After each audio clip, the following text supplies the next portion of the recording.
A graça de nosso Senhor Jesus Cristo seja convosco. Amém. Breve reflexão sobre as senhas diárias, dia 1º de outubro, quinta-feira. A senha do Antigo Testamento, 2 Crônicas, capítulo 34, versículo 27. Porque você se arrependeu e se humilhou diante de mim, rasgando as suas roupas e chorando, eu ouvi a sua oração. O povo de Judá havia deixado a Deus e queimaram incenso a outros deuses. A idolatria era a causa principal da destruição de Judá. E se há um pecado que Deus não admite, é o pecado da idolatria. A ira de Deus foi provada pela apostasia, pelo afastamento do povo de Deus.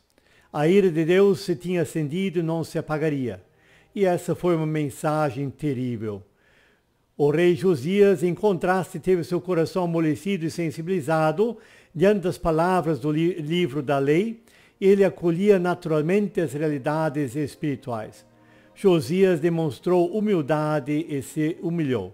Em sua consternação, Josias rasgou suas roupas e chorou. A consternação de um pecador no tocante ao pecado e sua sensibilidade para com as questões espirituais tocam profundamente o coração de Deus e o levam a agir de modo diferente do que faria diante daqueles que não se arrependem. Deus diz assim a Josias: também eu te ouvi. Essas são palavras bondosas de Deus para com Josias. Josias não era um rei iníquo como outros reis tinham sido, pelo que receberia um tratamento especial de Deus. E por isso Deus também teve misericórdia dele, por causa da sua humildade e arrependimento. Deus espera humildade e arrependimento do pecador. A senha do Novo Testamento se encontra em 1 Coríntios, capítulo 15, versículos 9 e 10. O apóstolo Paulo escreve: eu sou menos importante dos apóstolos e até nem mereço ser chamado de apóstolo, pois persegui a igreja de Deus. Mas pela graça de Deus, sou o que sou. Paulo se considerava bem pouca coisa.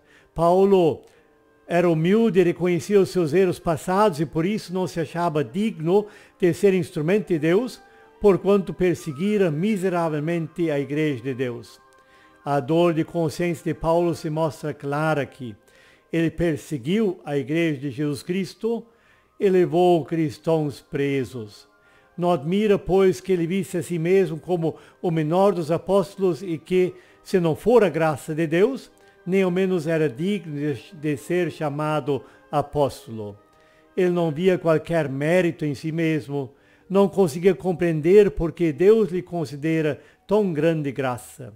Contudo, a graça não lhe fora dada em vão por Deus. Por outro lado, Paulo teve que sofrer as consequências de seus atos anteriores à sua conversão. Paulo ainda teria que pagar pelos erros cometidos no passado. Ele, o grande perseguidor, tornou-se o grande perseguido. Aquele que havia encarcerado outros, agora era frequentemente encarcerado. Aquele que havia assassinado outros, finalmente foi morto. Esse Paulo diz: pela graça de Deus sou o que sou. Paulo se considerou como o principal dos apóstolos no que concerne a dedicação ao labor, às realizações. Ele diz: trabalhei muito mais do que todos eles, mas tudo foi possível só pela graça de Deus. Paulo atribuiu tudo à graça de Deus, que o arrancara como um aborto do judaísmo morto, dando-lhe uma fagulha da vida eterna. Por isso a Deus toda honra e glória pela sua graça abundante. O texto meditativo do dia de hoje é uma palavra de Henriette Katharina von Gersdorff, onde se encontra um Deus que busca o pecador com paciência cuidadosa, que gosta de perdoar seus pecados e esquece toda a sua culpa logo que ele procura a graça. Um Deus que, como tu, é bondoso com todos. Somente Deus é Deus. Deus busca o pecador com paciência e gosta de perdoar os pecados cometidos. Deus esquece a culpa e os pecados são perdoados quando a pessoa se arrepende e busca a graça de Deus. E ninguém é bondoso com todos como Deus o é conosco, seres humanos pecadores, mas tornados filhos de Deus em Cristo Jesus, nosso Senhor e Salvador. Assim queremos orar dizendo: Misericordioso Deus, Tu és o Deus do amor que busca o pecador com paciência cuidadosa, que gosta de perdoar seus pecados, esquece toda a sua culpa logo que ele procura a Tua graça. Tu, ó Deus, és bondoso com todos. Nós Te louvamos, agradecemos e adoramos por Jesus Cristo. Amém. O Senhor te abençoe e te guarde. Se ainda não se inscreveu, inscreva-se no canal. Se ainda não clicou no sininho, clique para receber notificações. Dê o seu gostei ou não gostei. Compartilhe o vídeo com outras pessoas. O Senhor te abençoe. Amém.